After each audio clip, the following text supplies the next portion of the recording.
अगर 1 महीने के अंदर आपके प्रोस्टेट का भार कम नहीं हुआ, तो आज से आप मेरी शक्ल को दोबारा मत देखना और ना मेरी वीडियो ज़िंदगी में कभी आप लोग देखना। लेकिन एक बार मेरा भरोसा कर कर 1 महीने का समय अपने शरीर को दे दो। इस 1 महीने में 2 ड्राई फ्रूट खाने हैं और 1 देसी चाय घर पर बनाकर पीनी है। हरे कृष्णा जी। जो पहले नंबर वाला ड्राई फ्रूट है वो कौन सा है? वो कौन सा है? वो होते हैं ब्राज़ील नट्स। हाँ जी। और ये जो ब्राज़ील नट्स हैं, आपकी जानकारी के लिए बता दूँ, बहुत से बुज़ुर्ग भाई मेरे कहे अनुसार खा भी रहे हैं और उनको फ़ायदा भी मिल रहा है। आपको काफ़ी कमेंट्स में दिखा चुका हूँ, पढ़ा चुका हूँ। सबसे ज़्यादा सेलेनियम होता है ब्राज़ील नट्स के अंदर। और 70 साल के बाद अगर सेलेनियम की कमी आपके शरीर में है तो प्रोस्टेट का खतरा ज़्यादा है। बार बार पेशाब का खतरा बड़ा ज़्यादा है, रात को सो नहीं पाएंगे चैन से। तो इसलिए सेलेनियम की कमी को पूरा करो, इसलिए ब्राज़ील नट्स खाओ। सेलेनियम एक ऐसा मिनरल है ब्राज़ील नट्स के अंदर जो आपके प्रोस्टेट की कोशिकाओं को खराब होने से बचा सकता है, उनको बढ़ने से रोक सकता है, प्रोस्टेट की सूजन को कम कर सकता है, आपके दिमाग को तेज करता है ब्राज़ील नट्स, आपके बढ़े हुए कोलेस्ट्रॉल को, ट्राइग्लिसराइड के लेवल को कम कर सकता है ब्राज़ील नट्स।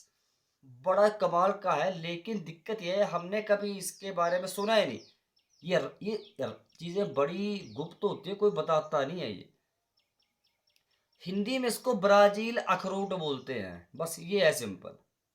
अंग्रेजी में ब्राज़ील नट्स और हिंदी में ब्राज़ील अखरोट। बड़ी कमाल की चीज़ है। आप लोग अगर इसको 1 महीना खाएँगे, आप बोलोगे पंकज भाई क्या चीज़ आपने हमें बता दी, कमाल हो गया, आपने ज़िंदगी बदल दी। लेकिन 1 महीना खाना पड़ेगा, तरीके से खाना है, लेकिन एक ख़ास तरीके से खाना है, ठीक है? ब्राज़ील नट्स इसको खाने का सही तरीका अगर आपका है, तो फ़ायदा मिल सकता है। देखिए, अब आपने पहले इसको खाने का तरीका समझना है। ब्राज़ील नट्स आपको हमेशा, जैसे आप दोपहर का भोजन करते हैं 1 बजे, तो 2 घंटे का शरीर को समय देकर 3 बजे ब्राज़ील नट्स खाने हैं। गौर कीजिए मेरी बात पे। 1 बजे आप दोपहर को जैसे भोजन करते हैं, तो यानी कि 1, 2 हो गए 3, 2 घंटे गैप, 3 बज गए, तो 3 बजे आप लोगों ने ब्राज़ील नट्स खा लेने हैं। कितने? सिर्फ़ और सिर्फ़ 3 खाने, 3 से ज़्यादा नहीं खाने, नहीं तो नुकसान होता है फिर। पता है क्यों? क्योंकि जितना सेलेनियम आपके शरीर को चाहिए, प्रोस्टेट को चाहिए ना, उतना 3 ब्राज़ील नट से मिल जाता है। और कभी-कभार क्या होता है कि एक तो होता है ब्राज़ील नट नॉर्मल साइज़ का, जिसका साइज़ नॉर्मल सा होता है, वो तो आपको 3 खाने होते हैं, वो तो कन्फर्म है। और कहीं अगर कभी-कभार क्या होता है कि इसका साइज़ बहुत बड़ा होता है, इतना-इतना बड़ा भी होता है, तो वो तो आपको दिन में 1 ही खाना है, क्योंकि एक जो बड़े साइज का ब्राज़ील नट होता है ना, उसके अंदर 100 माइक्रोग्राम के ऊपर तक सेलेनियम पाया जाता है, तो वो एक ही काफ़ी है। और जो नॉर्मल साइज़ का है, मीडियम साइज़ का है, उसके अंदर 60 माइक्रोग्राम से लेकर 90 माइक्रोग्राम तक का सेलेनियम होता है। जो इस वीडियो में मैं टैग किया हूँ, जो मेरी वीडियो को डिस्क्रिप्शन में जाना, वहाँ पर लिस्ट लगी होगी, आपने वो मँगवाना है, वो नॉर्मल साइज़ का है। तभी बोलता हूँ आपको, बड़े एक भरोसे के साथ मैं चीज़ें बताता हूँ। वही आपने मँगवाना है, वही आपने खाना शुरू करना है। अब बात आती है जी, हमें पानी में भिगो के खाना, हाँ, खा सकते हैं, कोई परेशानी नहीं है। पानी में भिगोकर खा लो, वैसे खा सकते हैं तो वैसे खा लो, कोई दिक्कत नहीं है। अब बात आते हैं कि ब्राज़ील नट्स मैंने आपको खाने का तरीका समझा दिया, खाने का समय मैंने समझा दिया। अब हफ़्ते में कितने दिन खाना है ब्राज़ील नट्स आखिर? हफ़्ते में कितने दिन हम खाएँ? आपको हफ्ते में सिर्फ 1 या 2 दिन ब्राज़ील नट खाना है। आप समझ रहे हैं मेरे कहने का मतलब? एक बार जो आप खर्चा करेंगे तो 5-6 महीने तक ब्राज़ील नट्स का जो बड़ा पैकेट है ना, वो चल पड़ेगा, वो ख़त्म नहीं होगा। क्योंकि हफ्ते में 1-2 दिन खाने हैं, यानी हफ्ते में अगर आप लोगों ने 3 ब्राज़ील नट्स खाए, क्योंकि बताया हूँ 1 दिन में 3 ही खाने हैं, 3 से ज़्यादा नहीं खाने। तो हफ्ते में हो गया 3, महीने के हो गए 12 ब्राज़ील नट्स, कितना खर्चा हुआ? आप सोचिए, खुद सोचिए ना यार, 5-6 महीने आराम से वो एक पैकेट, वो एक डिब्बा चल पड़ेगा जो वीडियो में मैं टैग किया, मंगवा लो। खर्चा कुछ नहीं है, क्योंकि जब ऑपरेशन होगा ना, जब सर्जरी होगी, तो खर्चा तो वहाँ भी होगा। तो एक बार आप ट्राई करके देख लो, क्या पता भगवान आपकी किस्मत बदल दें। ज़िंदगी बदल सकती है आपकी, लेकिन एक बार खाकर ज़रूर देखना, मेरा कहना मानकर। मैं बार-बार बोल रहा हूँ, अगर आपको फ़र्क नहीं पड़ता है, अगर आप कंट्रोल नहीं कर पाते 1 महीने के अंदर, तो मत देखना मेरी वीडियो, आज से मेरी शक्ल दोबारा मत देखना ज़िंदगी में। मैं आपको खुल्लम-खुल्ला एक बात बोलता हूँ। लेकिन जो बातें मैं पूरी बताऊँगा वो करनी पड़ेगी, ऐसे अपनी मर्ज़ी से करेंगे तो फिर कोई फ़ायदा नहीं होगा। दूसरा, जो ड्राई फ्रूट है, जो सूखा फल, ये सूखा जो मेवा है, वो होते हैं अखरोट, वॉलनट्स। जी हाँ, अखरोट, अखरोट जो आप खाते हैं नॉर्मल। सबसे सस्ता ड्राई फ्रूट है ये। बस ये दो ड्राई फ्रूट खाना आप, एक ब्राज़ील नट और दूसरा अखरोट। अच्छा, अखरोट क्यों इतना कीमती है? ड्राई फ्रूट तो कोई काजू है, कोई पिस्ता है, कोई छुहारा है, खजूर है, उनको क्यों नहीं बताया मैं? अरे वो चीज़ें अलग हैं, वो ऐसे स्वाद के लिए खाओ, लेकिन प्रोस्टेट को कंट्रोल करना है, कम करना है, तो भैया आपको यही 2 ड्राई फ्रूट खाने पड़ेंगे। नहीं तो प्रोस्टेट का ऑपरेशन और प्रोस्टेट की सर्जरी आपका इंतज़ार कर रहे हैं। निर्णय आपके हाथ में, आप क्या आपको पसंद है।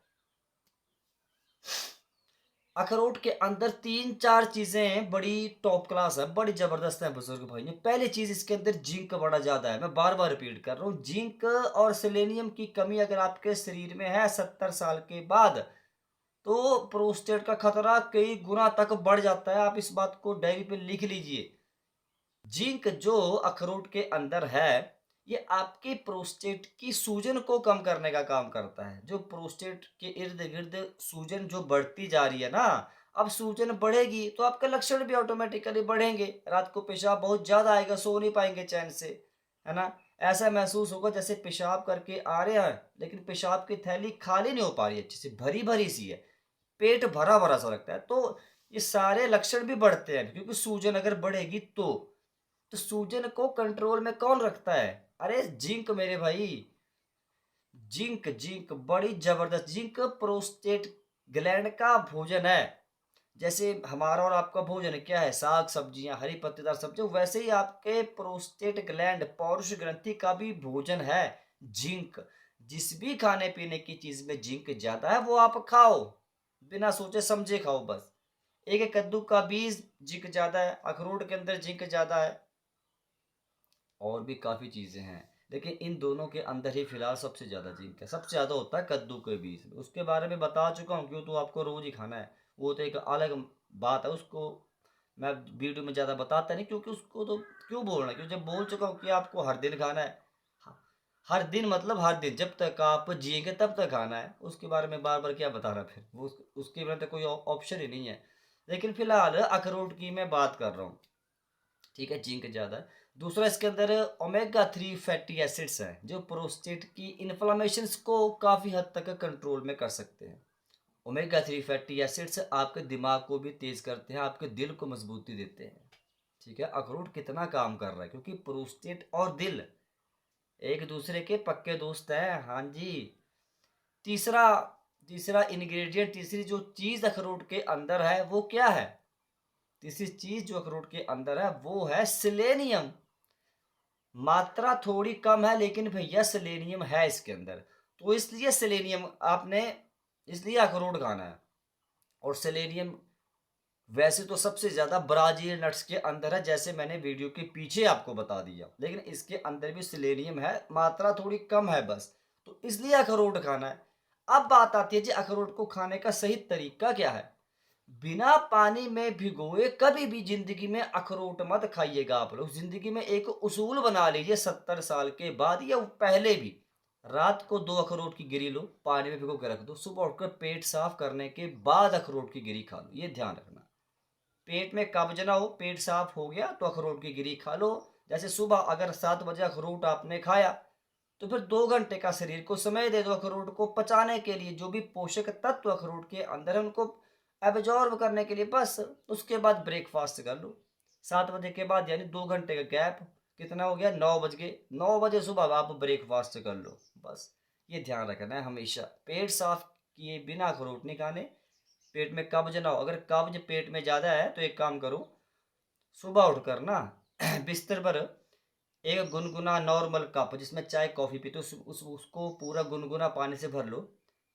एक चम्मच का एक चौथाई हिस्सा हल्दी डाल लो, एक चुटकी काली मिर्च डालो, उसको घोलो और पी जाओ। पेट एकदम टनाटन साफ होता है। मैं अपनी बात बता रहा हूँ, कभी कभार हमें भी अगर दिक्कत होती है मैं यही उपाय करता हूँ। बड़ी जबरदस्त, एकदम आपकी गट हेल्थ को इम्प्रूव कर देती, पाचन को बड़ा इतना ताकतवर कर देती है ना कि लक्कड़ पत्थर भी हजम होना शुरू हो जाता है। हल्दी की चाय बड़ी जबरदस्त है।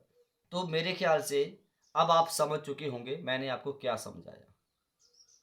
बस दो ही ड्राई फ्रूट है। और चाय के बारे में, हाँ जी, चाय के बारे में अगर आपने ध्यान दिया तो मैंने अभी आपको बता दिया। क्या बोला मैंने? हल्दी की चाय। मुझे पता था आप लोगों का ध्यान नहीं है, मुझे पक्का पता था आपको पता नहीं चलेगा। यही तो चाय थी जो मैं बता रहा हूँ, जो आपके पाचन को अच्छा करती है, आपको आपको कब्ज से छुटकारा दिलाती है, प्रोस्टेट की सूजन को कम कर सकती है, प्रोस्टेट कैंसर के खतरे को कम कर सकती है, क्योंकि हल्दी के अंदर एक कंपाउंड है जिसको बोलते हैं करक्यूमिन। यही कंपाउंड करक्यूमिन प्रोस्टेट कैंसर के रिस्क को कम कर सकता है, क्योंकि ये आपके प्रोस्टेट के अंदर की कोशिकाओं को बढ़ने से रोक सकता है, खराब होने से रोक सकता है। आपके शरीर में फ्री रेडिकल घूमते रहते हैं जो आपके शरीर के लिए बड़े हार्मफुल होते हैं, बस उन्हीं को न्यूट्रलाइज करने का काम करती है, कम करने का काम करती है हल्दी। अब समझ जाओ क्या काम करना है। एक महीने कोई ज्यादा काम है क्या? दो ड्राई फ्रूट खाने हैं, है ना? हाँ, एक बार बताना भूल गया कि ब्राजील नट्स तो आपको हफ्ते में 1 या 2 दिन ही खाने हैं। दूसरा, आपको हल्दी की चाय हफ्ते में 3 दिन पीनी है, ठीक है? और अखरोट आपको हफ्ते में 4 दिन खाना है। ये बस ध्यान रखना, 4 दिन लगातार खाना है। अगर हो सके तो रोज ही खाओ, रोज ही खाओ। अखरोट रोज खा सकते हैं, ब्राजील नट्स आप रोज नहीं खा सकते, 1 या 2 दिन खा सकते हैं। मेरे भाई मान लीजिए मेरा कहना आप जिंदगी को बदल लेंगे। आप याद रखेंगे कि पंकज बेटे ने अभी क्या चीज़ बता के, मैं आपका बेटा हूं ना, तो आपको गलत चीज़ बताऊंगा क्या? आप सोचिए, आपको गलत चीज़ बता रहा हूँ क्या?